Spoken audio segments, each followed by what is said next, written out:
ଆଜିର ଏହି ସ୍ୱାଧୀନତା ଦିବସରେ ମୋତେ କିଛି କହିବାର ସୁଯୋଗ ମିଳିଥିବାରୁ ମୁଁ ନିଜକୁ ଧନ୍ୟ ମନେ କରୁଛି। ଆଜି ଆମେ 78ତମ ସ୍ୱାଧୀନତା ଦିବସ ପାଳନ କରୁଛୁ। 1947 ମସିହା ଅଗଷ୍ଟ ମାସ 15 ତାରିଖରେ ଆମ ଦେଶ ସ୍ୱାଧୀନତା ହାସଲ କରିଥିଲା। ଯେଉଁମାନେ ଆମମାନଙ୍କୁ ସ୍ୱାଧୀନତା ଦେଇଥିଲେ ସେମାନେ ହେଉଛନ୍ତି ଜାତିର ପିତା ମହାତ୍ମା ଗାନ୍ଧୀ, ଲାଲ ଲଜପତ ରାୟ, ବିପିନ ଚନ୍ଦ୍ର ପାଲ, ବାଲ ଗଙ୍ଗାଧର ତିଲକ, ଉତ୍କଳମଣି ଗୋପବନ୍ଧୁ ଦାସ, ସୁଭାଷ ଚନ୍ଦ୍ର ବୋଷ ଭଳି ଇତ୍ୟାଦି। ଜାତିର ପିତା ମହାତ୍ମା ଗାନ୍ଧୀ ଆହ୍ୱାନ ଦେଇଥିଲେ ଦୌତି ଅର୍ଥାତ୍ କର ବା ମର। ସେହିପରି ସୁଭାଷ ଚନ୍ଦ୍ର କହିଥିଲେ ମୋତେ ରକ୍ତ ଦିଅ ମୁଁ ତୁମକୁ ସ୍ୱାଧୀନତା ଦେବି।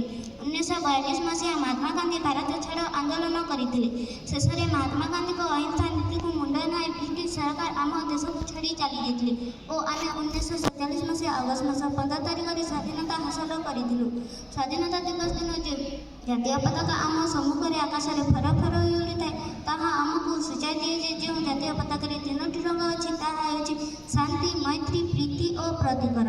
ଆମେ ସମସ୍ତେ ଆଜିର ଏହି ସ୍ୱାଧୀନତା ଦିବସରେ ସଂକଳ୍ପବଦ୍ଧ ହେବା ଉଚିତ ଯେ କିପରି ଆମେ ଆମ ଦେଶର ତଥା ଗୌରବର ଜାତି ବଢ଼ାଇବା ସହ ଦେଶକୁ ବାହ୍ୟ ଶତ୍ରୁ କବଳରୁ ମୁକ୍ତ କରିବା। ଏତିକି କହି ମୁଁ ମୋର ବକ୍ତବ୍ୟ ଶେଷ କରୁଅଛି। ଜୟ ହିନ୍ଦ।